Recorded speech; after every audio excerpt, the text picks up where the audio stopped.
വികസനവും ക്ഷേമവും നാട്ടിൽ നടക്കാത്തത് കൊണ്ടല്ല തിരുവനന്തപുരത്ത് LDFന്റെ ഭരണം നഷ്ടപ്പെട്ടത്. ഉത്തമ ബോധ്യം ഞങ്ങൾക്കുണ്ട്, ജനങ്ങൾക്കുണ്ട്. നിന്റെ ബുദ്ധിയില്ലായ്മ നീ ഒരിക്കൽ കൂടെ തെളിയിച്ചിരിക്കുന്നു. ഇടത് അംഗം എഴുന്നേറ്റിട്ടോ ഞങ്ങള് വികസനമൊക്കെ ചെയ്തിട്ടുണ്ട്. ഞാനൊക്കെ 5 വർഷക്കാലം മേയറായിരുന്നു.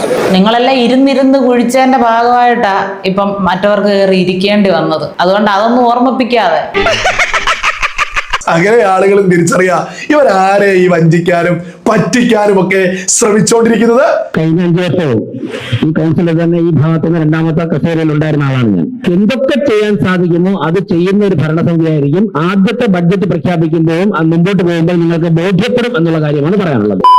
തിരുവനന്തപുരം കോർപ്പറേഷനിലെ കൗൺസിൽ യോഗത്തിലൊക്കെ എത്രത്തോളം ഗതികെട്ട് എന്തൊക്കെയാണ് ഇടതുപക്ഷത്ത് നിന്ന് ആളുകൾ വിളിച്ചു പറയുന്നത്. സമരേട്ടാ, ഈ അച്ചുവിന്റെ കളി കണ്ടോ? വികസനവും ക്ഷേമവും നാട്ടിൽ നടക്കാത്തത് കൊണ്ടല്ല തിരുവനന്തപുരത്ത് LDFന്റെ ഭരണം നഷ്ടപ്പെട്ടത്. ഉത്തമ ബോധ്യം ഞങ്ങൾക്കുണ്ട്, ജനങ്ങൾക്കുണ്ട്. ചവിട്ടുകൊണ്ട് ഇണക്ക് തെറ്റി ഏണാ കൂടാ ചങ്കരച്ചേട്ടാ നായി. എന്നാലും അഹങ്കാരത്തിനൊരു കുറവില്ല. നിങ്ങളിത് എന്തോ നടന്നിട്ടേ സംസാരിക്കുന്നു. കാരണം നിങ്ങൾ ഇപ്പൊ പോകുന്ന സ്കൂളിലും നിങ്ങൾ ഇപ്പൊ പോകുന്ന റോഡിലും ഇനിയിപ്പോ നിങ്ങൾ ഇപ്പൊ പറഞ്ഞില്ല ഇവിടെ കുറെ കാര്യങ്ങൾ ഞങ്ങൾക്കും സന്തോഷമാണ്. ഏതെങ്കിലും വികസനത്തിനെതിരാണെന്ന് ഇവിടെ ആരെങ്കിലും സൂചിപ്പിച്ചോ? ഞാനൊരു പാവം, സമൂഹത്തിന് എന്തെങ്കിലും നന്മ ചെയ്യണമെന്ന് ആഗ്രഹിക്കുന്ന ഒരു പാവം സാമൂഹ്യ പ്രവർത്തകൻ. അത് നീ വല്ല സ്കൂൾ മാഷ്മാരോട് പറഞ്ഞാൽ മതി, അവര് വിശ്വസിക്കും. ഇവിടെ എന്താ ഇപ്പൊ എല്ലാവരും പറഞ്ഞത്? ഈ തന്ന അജണ്ട ഈ അവസാന നിമിഷം തന്നെ പുതിയ കൗൺസിൽ അംഗങ്ങളാണ്. പലരും കുറച്ചുപേർ മാത്രമേ ഉള്ളൂ പഴയത്. അവർക്കൊന്ന് നോക്കാനുള്ള ഒരു അവസരം കൊടുക്കണം. എന്താ ചോദിച്ചാൽ തെറ്റുണ്ടോ? ആ തെറ്റാണെന്നാണോ എനിക്ക് തോന്നുന്നത്? ഒരിക്കലും തെറ്റിലല്ല പറഞ്ഞത്. ഇതൊന്ന് നോക്കാൻ അവസരം തരണം. 2 ദിവസം കഴിഞ്ഞ് വെക്കാം, അല്ലെങ്കിൽ 2 ദിവസം കഴിഞ്ഞ് പാസ്സാക്കാമെന്നാണ് പറഞ്ഞത്. 31-ാം തീയതി ഒരു ദിവസമുണ്ട്. ഒരുമാതിരി ചൊറിഞ്ഞു വരുന്നുണ്ട് നിന്റെ വർത്താനം കേട്ടിട്ട്. അപ്പൊ അതിനൊക്കെ ഇങ്ങനെ ഞങ്ങൾ ഇനി വന്നു, ഞങ്ങൾ അങ്ങനെ വന്നു, അതൊന്നും പറഞ്ഞ് ഭീഷണിപ്പെടുത്തുകയും ഇവിടെ ആരും കൊച്ചാക്കുകയൊന്നും വേണ്ട.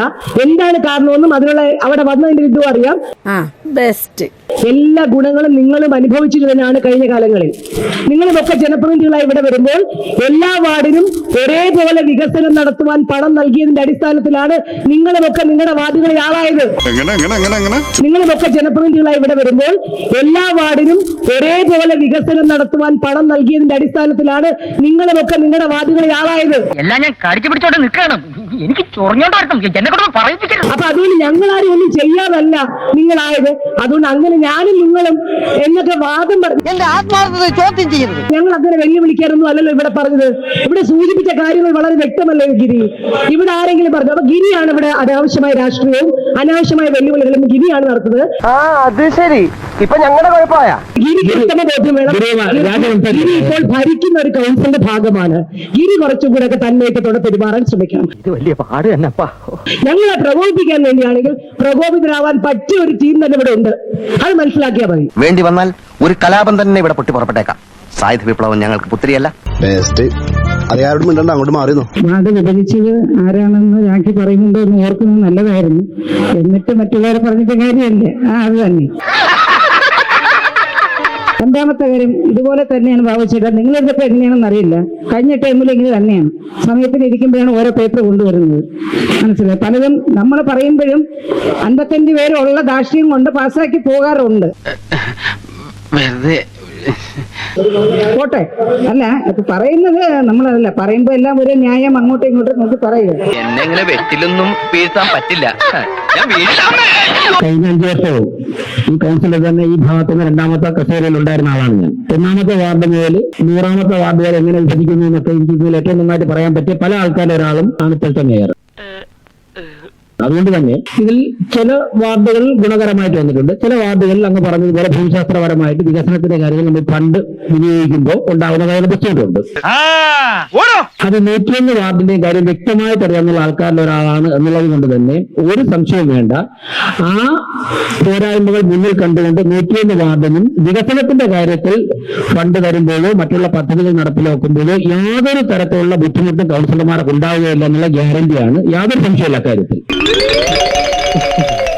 ഉദാഹരണത്തിന് Thirumala ward PTP Saraswathi school മുതൽ അവിടെ മുതൽ അങ്ങ് നീണ്ടു കിടക്കുകയാണ്. അമ്പലമുക്ക് വാർഡ് JNP കൗൺസിലറുടെ വാർഡ് ഏകദേശം ഒരു 6 വാർഡുകളുടെ നടുവിൽ കൂടെ ഒരു നദി ഒഴുകുന്നത് വരെ അമ്പലമുക്ക് വാർഡ് വന്നിരിക്കുന്നത്. അങ്ങനെ 101 വാർഡിന്റെ ഘടന നന്നായിട്ട് പറയാനായിട്ട് എനിക്ക് സാധിക്കും. ഇപ്പൊ പൂന്തറ വാർഡിലെ ഭീമാപള്ളി വാർഡിലെ കൗൺസിലറുമായിട്ട് കഴിഞ്ഞ ദിവസം സംസാരിച്ചിരുന്നു. കൗൺസിലറുടെ ഉണ്ട്, അവരുടെ അനുഭവിക്കുന്ന ബുദ്ധിമുട്ടുകൾ വളരെ വളരെ വ്യക്തമാണ്. അവർ ഏത് തരത്തിലും കോപ്പറേറ്റ് തയ്യാറാണ്, യാതൊരു സംശയവും വേണ്ട. ആ വാർഡിൽ ഉൾപ്പെടെ എന്തൊക്കെ ചെയ്യാൻ സാധിക്കുമോ അത് ചെയ്യുന്ന ഒരു ഭരണസമിതിയായിരിക്കും. ആദ്യത്തെ ബഡ്ജറ്റ് പ്രഖ്യാപിക്കുമ്പോഴും അത് മുമ്പോട്ട് പോകുമ്പോൾ നിങ്ങൾക്ക് ബോധ്യപ്പെടും എന്നുള്ള കാര്യമാണ് പറയാനുള്ളത്. അപ്പൊ രണ്ടും കൽപ്പിച്ചു തന്നെയല്ലേ? അതെ, തീർച്ചയാണോ? തീർച്ചയായിട്ടും. തന്ത്രപരമായിട്ട് ഞങ്ങൾ ഇവിടെ വികസനമൊന്നും ചെയ്യാനിട്ടല്ല ഇവിടെ BJP അധികാരത്തിലെത്തിയത് എന്നൊരു തന്ത്രപരമായിട്ട് ജനങ്ങളെ അങ്ങ് പറ്റിച്ച് മുന്നോട്ട് പോവാൻ നോക്കുന്നത് നിങ്ങൾ കണ്ടില്ലേ? എന്തിനാണ് ഇജാതി പച്ചക്കള്ളം വിളിച്ചു പറയുന്നത്? അതാ പ്രകൃതം, എന്താ ചെയ്യാ, ഒരു ജന്മം. ഞങ്ങൾ വികസനം ചെയ്യാനിട്ടൊന്നും അല്ല, മറ്റെന്തോ അതൊരു തന്ത്രാണ് ആളുകളെ അങ്ങ് തെറ്റിദ്ധരിപ്പിക്കാനേ. വെറുതെ അല്ല ഈ പരുവായത്.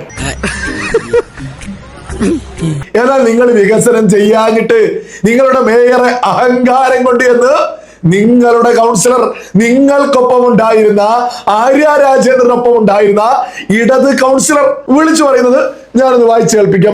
അതൊക്കെ വേണം. ഏത് തിരിച്ചടിയിലും ഇടതുപക്ഷത്തെ ചേർത്ത് പിടിച്ച കോർപ്പറേഷനാണ് തിരുവനന്തപുരം. തിരുവനന്തപുരം ജില്ലയിൽ കോർപ്പറേഷൻ ഒഴികെ ബാക്കി എല്ലാ നഗരസഭകളിലും LDFന് ലീഡുണ്ട്. ജില്ലാ പഞ്ചായത്ത് നിലനിർത്താനും ബ്ലോക്ക് പഞ്ചായത്തുകളിൽ ഗ്രാമപഞ്ചായത്തുകളിലും മറ്റ് രണ്ട് മുന്നണിയേക്കാൾ അധികം ഭരണസമിതി LDFനുണ്ട്. അങ്ങനെ പറഞ്ഞു കൊടുക്കണ രമണ. കോർപ്പറേഷൻ ജനങ്ങളോട് ഏറ്റവും അടുത്തു നിൽക്കുന്ന സംവിധാനമാണ്. ജനങ്ങളോട് ഏകിച്ചേർന്ന് വേണം പ്രവർത്തിക്കാൻ. ഏത് മുക്കിലും സധൈര്യം ഇറങ്ങിച്ചെല്ലാൻ മുൻപുള്ള മേയർമാർക്കും അവരുണ്ടാക്കിയ ടീമിനും കഴിഞ്ഞിരുന്നത് ഈ ജൈവ നാഡീ ബന്ധത്തിനാലാണ്. ആ ജനകീയതയാണ് നഗരത്തിലെ പാർലമെന്ററി പ്രവർത്തനത്തിൽ LDFനെ മുന്നോട്ട് നയിച്ചിരുന്നത്. ഈ കഴിഞ്ഞ 5 വർഷം കൊണ്ട് ഈ ജനകീയതയാണ് ഇല്ലാതാക്കിയത്. പാർട്ടിയേക്കാൾ വലുതാണെന്ന ഭാവവും അധികാരപരമായി തന്നേക്കാൾ താഴ്ന്നവരോടുള്ള പുച്ഛവും അധികാരപരമായി മുകളിലുള്ളവരെ കാണുമ്പോൾ മാത്രമുള്ള അതിവിനയവും ഉൾപ്പെടെ കരിയൽ ബിൽഡിങ്ങിനുള്ള കോക്കസാക്കി സ്വന്തം ഓഫീസ് മാറ്റി എടുത്ത സമയം തന്നെ കാണാൻ പുറത്തു വന്നിരിക്കുന്ന 4 ആളെ കാണാൻ കൂട്ടാക്കിയിരുന്നെങ്കിൽ അവനോടൊന്നും പറഞ്ഞിട്ട് ഒരു കാര്യമില്ല. പ്രാദേശിക നേതാക്കളുടെയും സഖാക്കളുടെയും ആവശ്യങ്ങൾ കേൾക്കാനുള്ള പരിഗണനയെങ്കിലും കാണിച്ചിരുന്നെങ്കിൽ, കൗൺസിലിനുള്ളിൽ തന്നെ ഒരു നല്ല ടീം ഉണ്ടാക്കിയെടുത്തിരുന്നെങ്കിൽ കുറഞ്ഞ പക്ഷം ഇത്ര കനത്തിലാകുമായിരുന്നില്ല തിരിച്ചടി. അതായത് ആര്യ രാജേന്ദ്രന്റെ അഹങ്കാരം കൊണ്ടാണ് തകർന്ന തരിപ്പണമായത്. അയ്യോ, ഞാൻ ഒരു പാവല്ല. ജനങ്ങൾക്കിടയിലേക്ക്, സാധാരണക്കാർക്കിടയിലേക്ക് ഇറങ്ങിയില്ല. അത് നമ്മൾ KSRTC വിഷയത്തിലൊക്കെ കൃത്യമായിട്ട് കണ്ടതാ. എങ്ങനെയാണ് സാധാരണക്കാരെ ആര്യ രാജേന്ദ്രനൊക്കെ കണ്ടത് എന്ന് അത് തിരുവനന്തപുരം ജനതയും വ്യക്തമായിട്ട് കാണുകയും ചെയ്തു. അടിസ്ഥാനപരമായിട്ടുള്ള വിഷയങ്ങളിൽ പോലും ഇടപെട്ടിട്ടില്ലല്ലോ. തെരുവനായ വിഷയത്തിൽ പോലും ആര്യ രാജേന്ദ്രൻ ഇടപെട്ടിട്ടില്ല. ഇതൊക്കെ തിരുവനന്തപുരത്തെ ജനത തിരിച്ചറിഞ്ഞു. ഇന്ന് കേരളം മൊത്തം തിരിച്ചറിഞ്ഞു.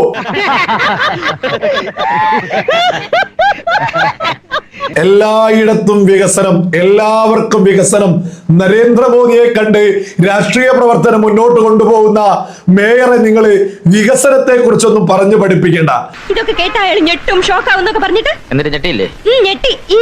ഈ പ്ലാൻ ഒന്നും അയാളുടെ അടുത്ത് ചെലവാകില്ല. അതൊന്നുമല്ല കുഴപ്പം, നിന്റെ അഭിനയം ഭയങ്കര ഓവറായിരുന്നു.